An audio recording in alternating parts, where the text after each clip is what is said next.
Hey everybody, welcome to my workshop. Today I wanted to go over some of the basics in designing a solar screen heat collector.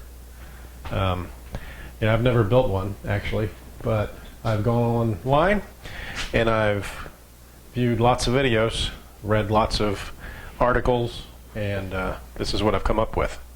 So the pieces here on the table, these are some of the tools and also some of the items that we'll need to build this.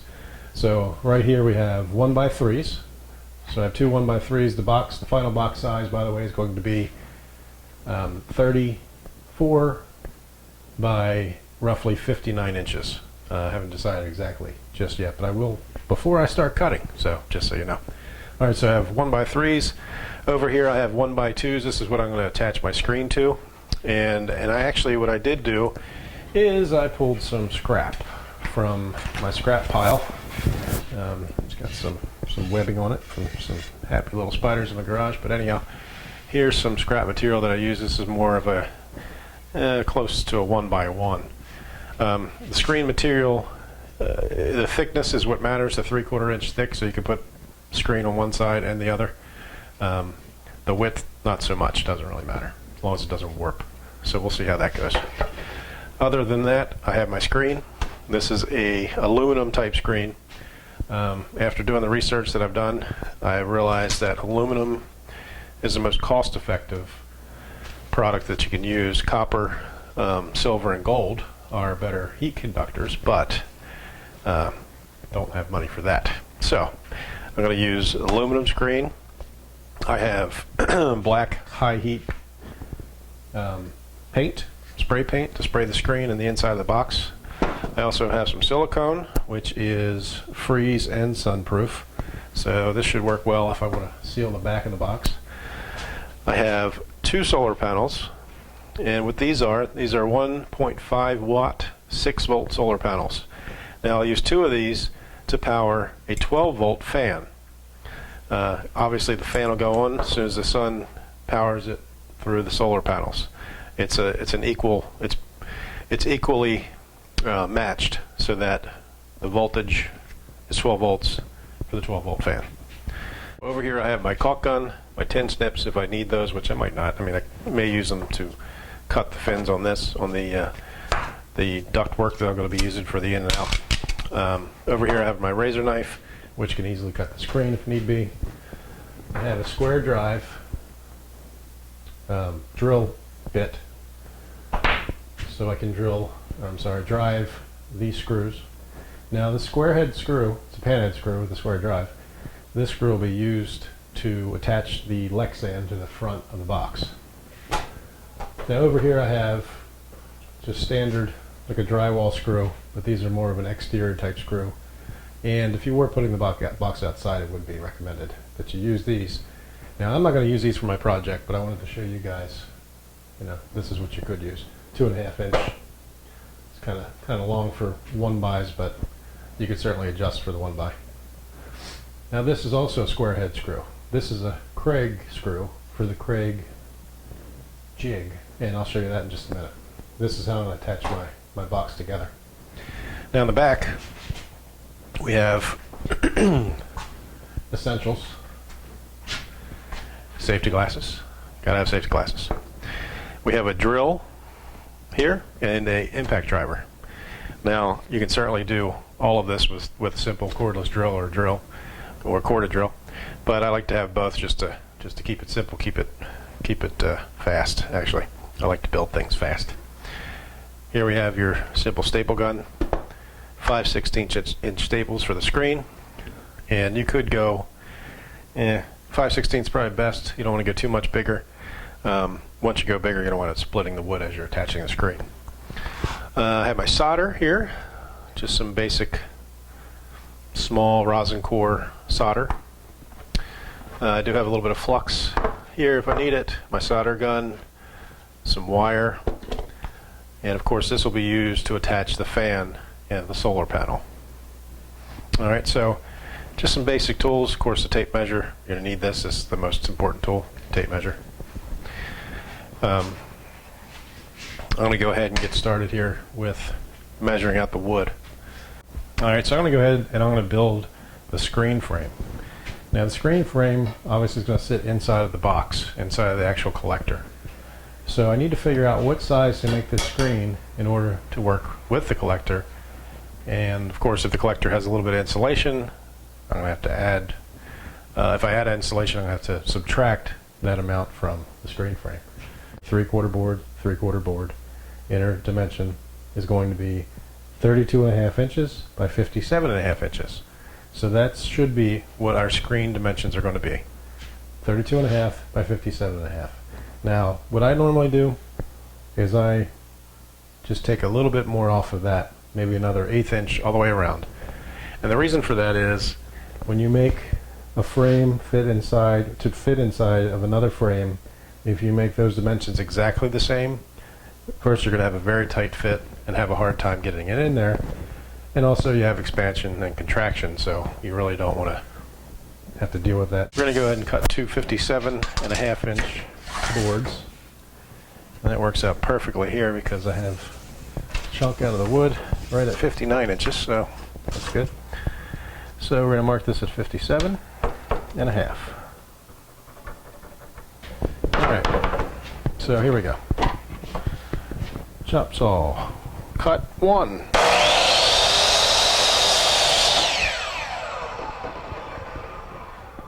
Sure that sounded good on the microphone.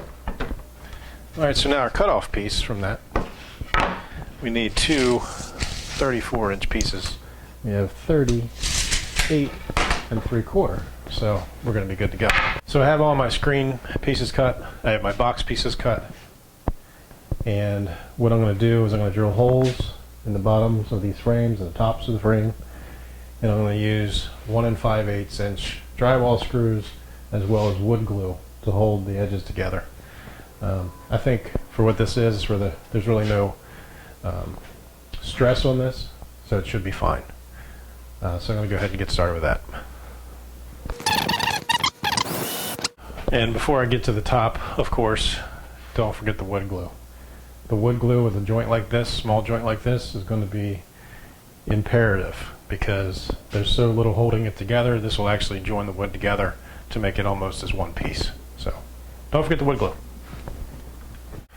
You can see that I've completed the frame for the screen. Now my table that I'm working with is warped, so it's you can tell it's a little bit warped. And the screen itself may be slightly warped, but that's okay. That's not a problem. What the problem could be is if it's at a square. So to check and see if this thing is in square, what we're going to do is we're going to measure edge to edge, corner to corner. So this corner I have 54 3/4, and from this corner to this corner I have 54 3/4, which is strangely perfect. Doesn't happen often. Alright, so I have my handy dandy stapler. Let me shine that in the camera a little bit. Alright, and I have 5/16 inch staples loaded in the stapler. Now there's a couple ways you can do this. My way is going to be make one edge even. So I only two edges even. So I only have 2 edges to cut.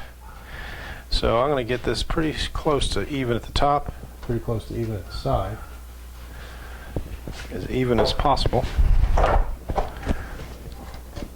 And I'm going to get some staples in and then kind of work it around. Now I'm hoping, I can see that the cut on the screen isn't very even. So what I'm going to do is I'm going to have a little overhang at the top. And I'm going to start on the side. So the side's going to be even. And we're going to start from there. Now what I'm going to do to help with strengthening the joint as well is I'm going to put a staple right at that joint. Try to move it in just slightly, out or in. I'll move out a little bit. The reason for that is you don't want to hit that screw. Now I don't think the staples are long enough to hit the screw, but it certainly could happen. So just be careful there. Now what I'm going to do is I'm going to work my way down on this one edge. I'm going to staple about every 4 to 5 inches. making sure it's flat as I go. And I'm just going to continue around and keep doing the same thing. Alright, so I have staples all the way around it. Now one thing I do want to point out is in the corners, make sure, I can zoom in a little bit on the corner here, make sure on the corners that you have staples very close to the corner on each side. So you can see here I have one on the joint and then also one close to the corner on the other side. And make sure you do that on all the corners. And you know, obviously the reason for that is you don't want a spot here where it's very flimsy and wants to come off. So now what I'm going to do is I'm going to trim it, I'm going to flip it over, I'm going to do the same thing.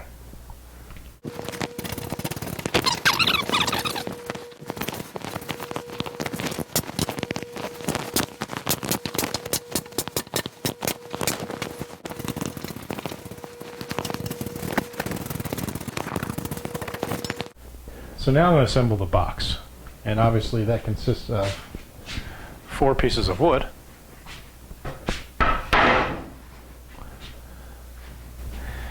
or 2 sides and there are 2 tops, I should say. Alright, now what I'm going to do is I'm going to use pocket holes, pocket screws to assemble this. So what I'm going to do is I'm going to actually put pocket holes on the insides of both of these boards. So there's both sides, and I'm going to use the Craig jig for that. So let me go over there and do that, and then I'll come back and screw it together.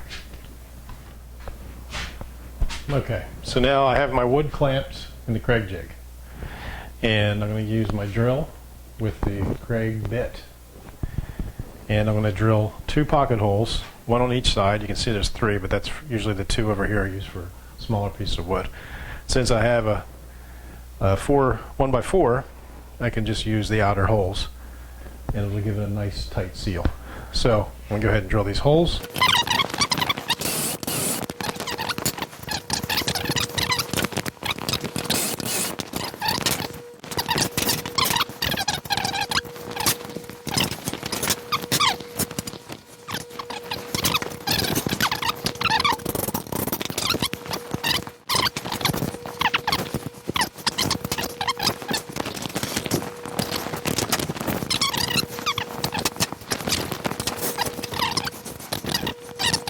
Alright, now here's a critical step.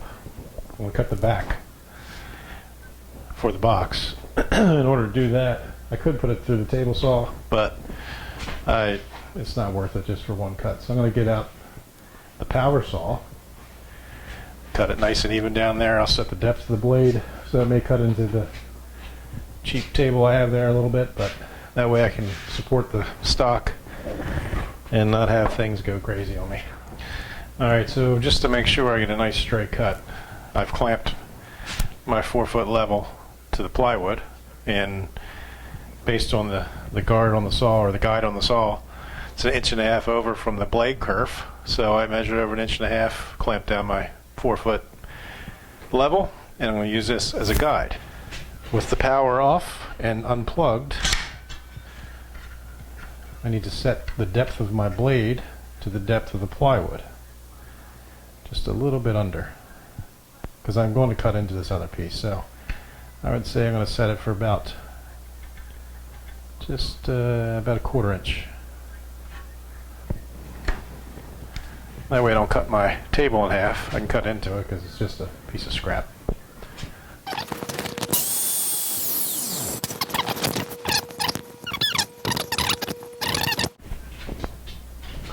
Alright, cut through it now. There we go. Easy as pie.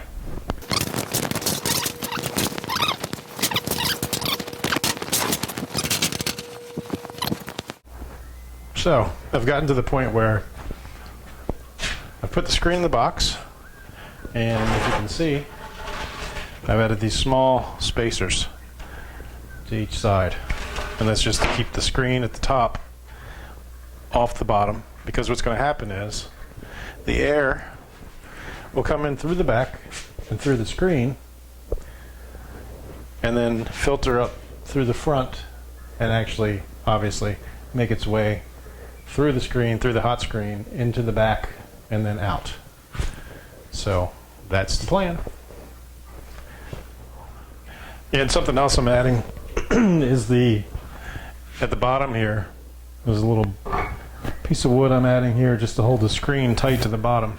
Since I have spacers at the top, I want something to hold it at the bottom because I don't want the screen to come up from the bottom. So now I'm going to add this to the back. This will be the intake, so it'll be a little more aesthetically pleasing than just this hanging out of the back.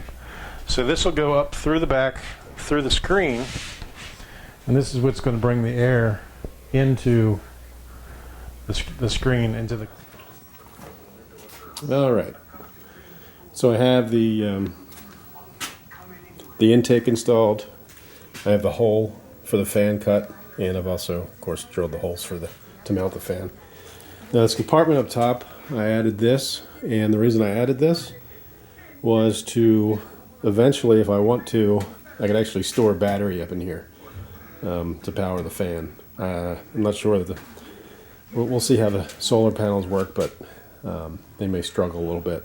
So might do that. If nothing else, I have a little storage for something, who knows. So I added also a couple pieces of aluminum flashing in the background for a little bit better heat absorption. I didn't add any insulation, and the reason I didn't add any insulation is because this is going to be an indoor box, so not too worried about the insulation factor. So we're going to see how it goes. Now I'm going to go ahead and finish painting the box and be back to you shortly. Alright, so I used Rust-Oleum high heat grill paint to paint this, and you can see it's pretty much all covered. I didn't cover the bottom, no reason for that. That's going to be obviously what it's sitting on. So here we go. I'm going to let it dry and then start putting it together. Alright, so I have a couple different types of toggles. Well, I have a toggle and a push button type. I think I might go with the toggle switch. It's just a little easier. I'll take off this red emergency shut off. that can come off. This is not bad, but it's a push type. Might be a little bit difficult to. Yeah, we'll see. See which one fits better. So I decided to add the switch. A little bit of overkill, but I had this box just laying around, so I figured why not. It's got a nice little button switch. And so now I need to continue on and wire everything up.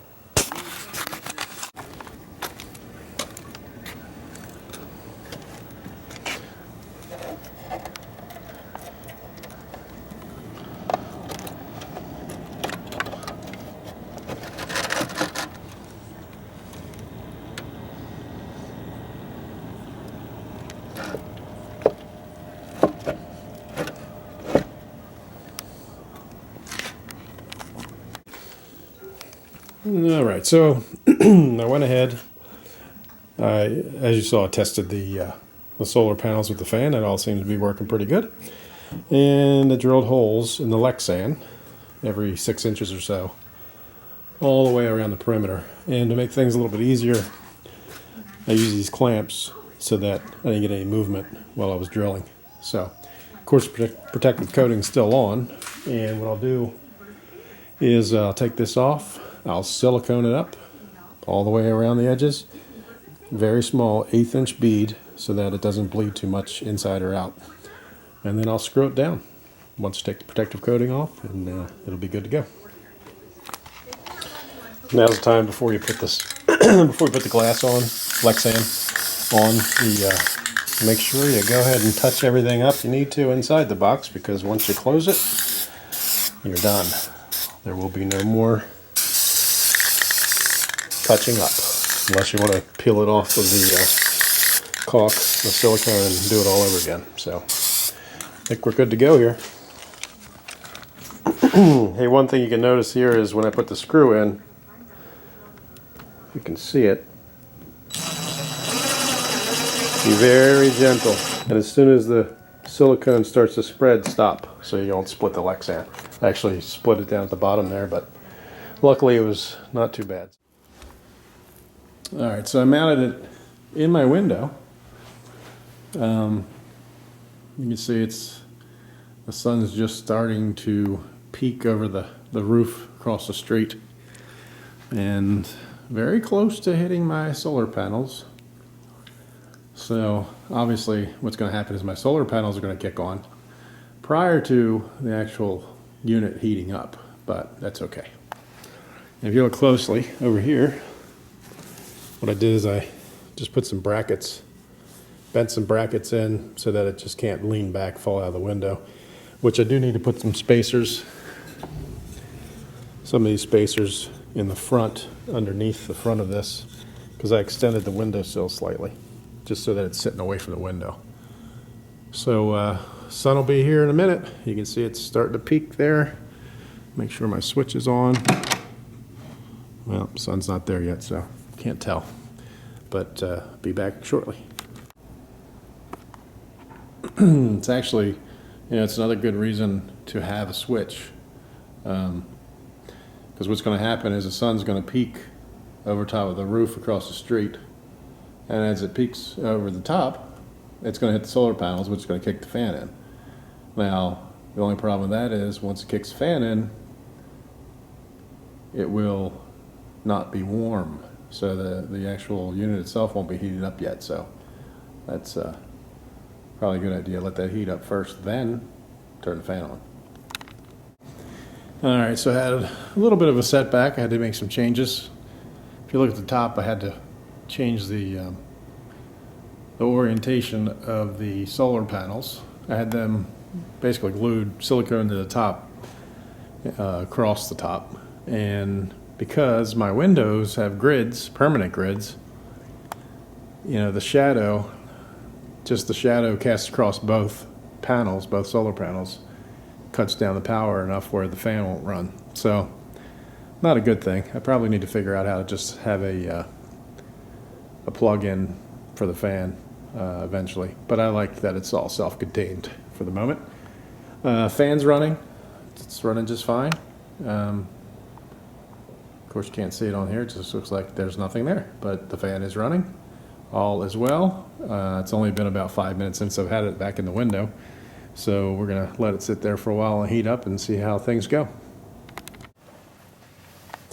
So it looks like my heater, based on just a regular thermometer, I'm actually going to get one of those fancy laser thermometers so I can just shine it on there and see what the temperature is. But it seems like it's about 100 degrees roughly, the air blowing out. It's been in the window for, well, most of the day, so I guess it's not going to get much colder, or much warmer. It is pretty cold outside. It's only right around 30 degrees. So certainly not bad blowing out 100-degree heat. And my ceilings are high, so that's kind of a problem too. But I have the fan on, hoping that will push the air down a little bit. And I've had the heat off now for about 2 hours, roughly. And I haven't had to turn it on. It's staying above 60. So we'll just kind of see how it goes. I added this extra little piece too, by the way. So there's a little extension there. The computer fan, the way it works is, it seems like most of the air is around the edges. And I figured if I added a little bit of a piece of duct work there, which is just pressure fitted, it's not like it's in there permanently. I can just take it out if I want to. But it helps push the air out past the face of the box. So seems like it's working pretty well. I'll keep you updated.